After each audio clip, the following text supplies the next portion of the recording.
Assalamualaikum warahmatullahi wabarakatuh. Perkenalkan, nama saya Putri Widayanti dari Prodi Bimbingan dan Konseling. Di sini saya akan menjelaskan tentang konsep dasar kelompok. Yang pertama yaitu hakikat manusia, kedua ciri kelompok, ketiga fungsi kelompok, keempat memahami berbagai jenis kelompok dari perspektif, kelima teori pembentukan kelompok, dan yang terakhir memahami ciri sebuah kelompok efektif. Di sini saya akan menjelaskan tentang hakikat dinamika kelompok. Definisi singkat dinamika kelompok dikemukakan oleh Jacobs, Harfield, dan Manson.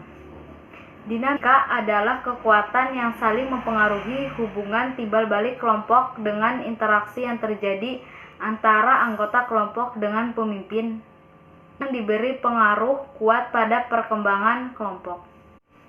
Selanjutnya, ciri kelompok. 1.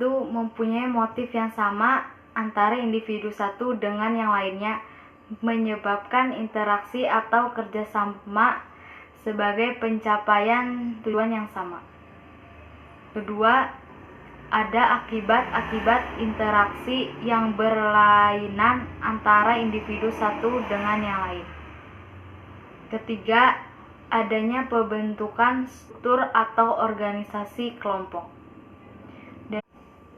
Dan yang terakhir yaitu adanya peneguhan norma pedoman tingkah laku anggota kelompok yang mengatur interaksi pada suatu kegiatan anggota kelompok. Selanjutnya saya akan menjelaskan pembentukan kelompok.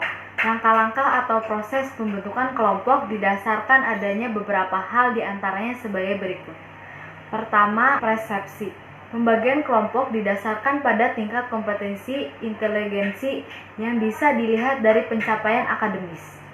Umpamanya, terdapat di antara salah satu anggota mempunyai kompetensi intelektual yang melebihi dari yang lain, atau yang lain memiliki kompetensi bahasa yang lebih baik.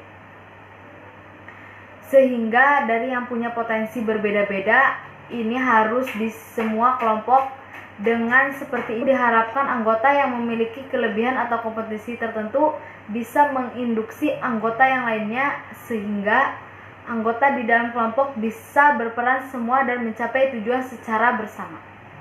Selanjutnya yang kedua, motivasi. Pembagian kekuatan atau kompetisi yang berimbang akan memotivasi anggota kelompok lain untuk berkompetisi secara sehat dalam mencapai tujuan kelompok dan menstimulasi semua anggota untuk ikut berperan aktif. Perbedaan kompetisi yang ada pada setiap individu kelompok juga akan meningkatkan kemampuan internal secara sehat dan terintegrasi secara horizontal. Dengan seperti itu, dapat memicu semua anggota melalui transmisi ilmu pengetahuan agar bisa memotivasi diri untuk maju dan terus berkembang. Selanjutnya yang ketiga, tujuan. Terbentuknya sebuah kelompok karena memiliki tujuan untuk mencapai atau dapat menyelesaikan tugas-tugas kelompok atau individu dengan baik dan sempurna. Dan yang keempat, organisasi. Pengorganisasian dilakukan untuk memfasilitasi dan mempermudahkan koordinasi serta proses kegiatan kelompok. Dengan seperti itu, dinamika kelompok bisa lebih optimal, efektif, dan efisien. Yang terakhir yaitu yang kelima, independensi. Kebebasan merupakan sesuatu yang sangat penting dalam dinamika kelompok. Kebebasan di sini merupakan kebebasan setiap individu. Selanjutnya di sini saya akan menjelaskan ciri-ciri kelompok yang efektif.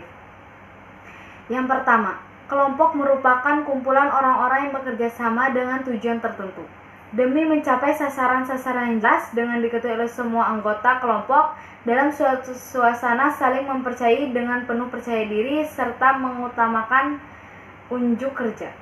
Yang kedua, dalam suatu kelompok yang efektif, anggota kelompok bersedia menerima berbagai perbedaan dan sumbangan pemikiran serta masing-masing individu memiliki peran yang berbeda-beda.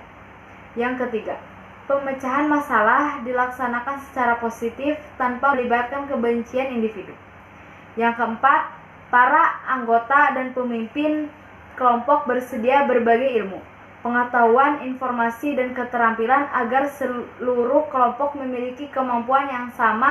Dan yang terakhir, seluruh anggota kelompok tidak ragu-ragu mengambil inisiatif dan tindakan yang diperlukan tanpa merasa cemas akan suara menentang.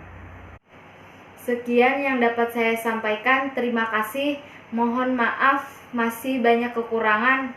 Wassalamualaikum warahmatullahi wabarakatuh.